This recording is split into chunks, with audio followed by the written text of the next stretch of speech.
Yo, what's going on, guys? Mush back at it with another video. Want to give you guys a heads up on some fantastic deals available from our good friends at Green Man Gaming. They support this channel, so you should support them. There's a great Square Enix publisher sale going on right now. A bunch of PlayStation games are discounted. Obviously, you had the recent release of Forbidden West as well, but some other titles discounted, and another notable title that is seeing a little bit of a discount. I'm sure you guys can guess what the game is there, but we'll get to that at the end of this video. First of all, we have a Square Enix publisher sale that is fantastic. Really, it's a good sale if you're an XP member, because it's taking the Steam prices and it's slashing another 20% off on top of it. So, Nier Automata Game of the Yorha Edition, $12.80, like, that's highway robbery. Final Fantasy VII Remake are great for 28 bucks. I mean, that's kind of pricey for a remake, given that that game initially came out back in early 2020. They're gonna have that game hold up in price for a long time, but who knows? Hopefully Rebirth comes out, I don't know, maybe by the end of this year on PC. I'm not holding my breath as far as that's concerned, since, you know, it is a 3-month timed exclusive, but sometimes those timed exclusivity windows, it's just a lot longer than you guys may think. And a lot of people, I think, are reading into that 3-month window a little bit too much. Is it, like, at least exciting that Sony didn't decide to, like, be like, yo, we got 18 months of exclusivity or 2 years of exclusivity? Sure, but, you know, it's going to be up to Square Enix to decide when to port that game.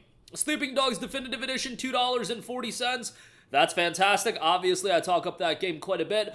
Final Fantasy X and X-2 HD Remaster for $9.60. Crisis Core Final Fantasy VII Reunion. I wish that would get a little bit cheaper, especially because that's a relevant game that a lot of people want to play before Rebirth comes out on PC. It's $24, which... it's a fine price point, but keep in mind that that is a game that initially came out on the PSP, and while, yes, it's a revamped version in the sense that there's some bells and whistles to it, and there's some quality of life improvements, for the most part, at the end of the day, it's not a full-on remake. It's still a PSP game through and through, so paying $24 for a PSP game is kind of, you know, not ideal, but, what can you do? It's still a quality game, and everybody wants to know the story of Zack ahead of Rebirth, so that makes sense. Nier Replicant 1920, good game. Not as good as Nier Automata, but still a fairly good game, and that is a, you know, upgraded release from the original Nier that came out, I want to say, back in 2010, but that game is pretty damn good, so I would definitely give that a shout as well. Final Fantasy 15, $11.20 on that. Final Fantasy 15 is obviously the game that is a little bit controversial, to say the least, when it comes to Final Fantasy fandom.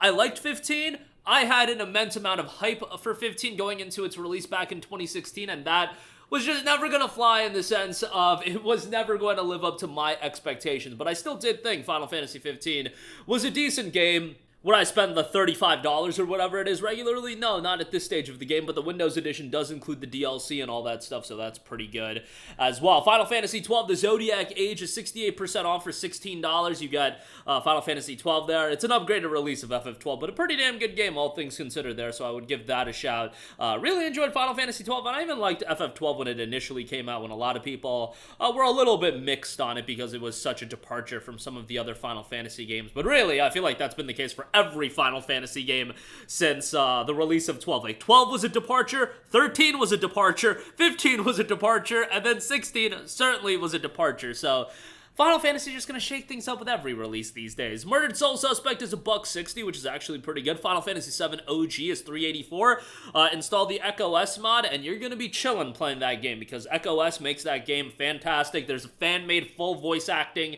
with Echo S, and it's tremendous. Like, for fan-made voice acting, that team did a phenomenal job, so kudos to them. Just Cause 3 XXL Edition, $3.36. Just Cause 3 base game, $2.40.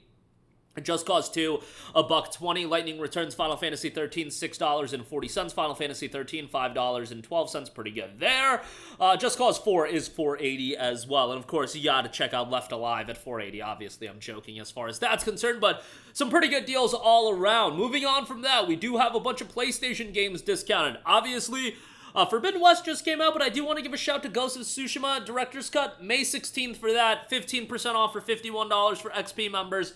I think Ghost of Tsushima is going to do very well on PC. Forbidden West isn't crushing it from a commercial standpoint, I think, for a variety of reasons.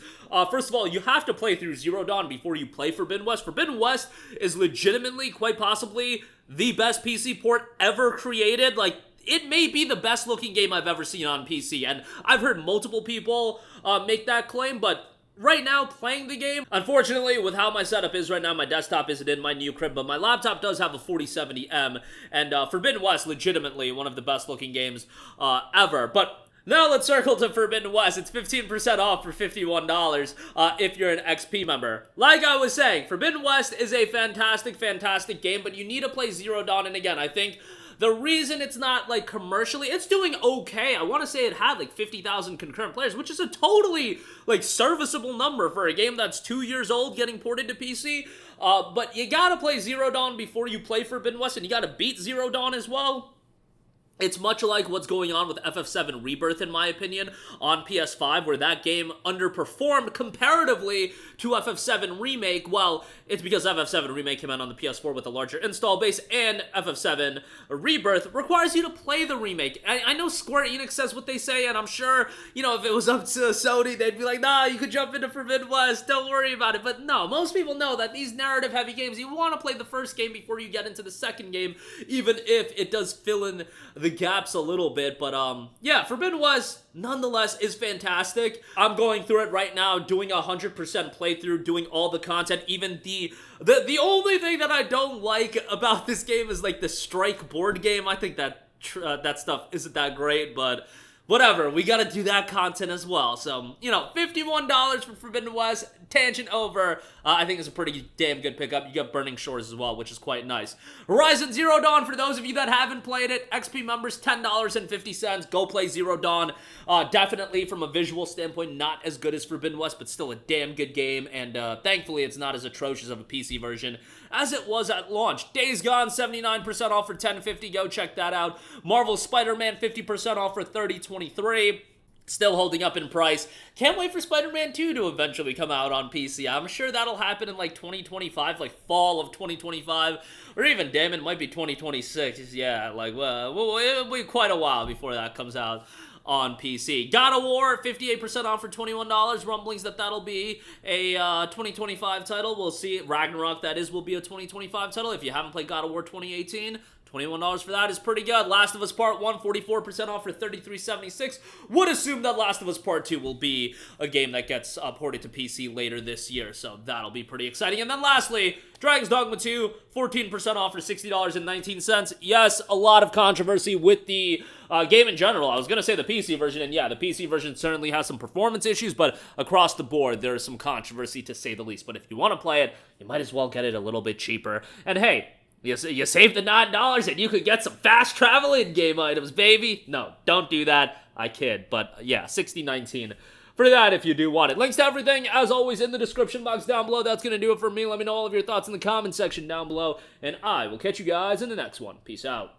Hey, what's going on, guys? Mush here again. Hope you enjoyed the video. As you guys might know, YouTube's notification system is sometimes a little bit wonky, even if you're subscribed to the channel. Maybe you're not abundantly aware that I uploaded a video. To remedy that situation, make sure you hit the bell notification button. This way, whenever I upload a new video, and I try to upload as consistently as possible, you will be notified directly of the upload, and you can watch it as soon as it goes live. I would really appreciate if you guys hit that button so you can stay up to date with all of the content I'm posting. But as always, guys, thanks for watching, and I'll catch you guys in the next one. Peace out.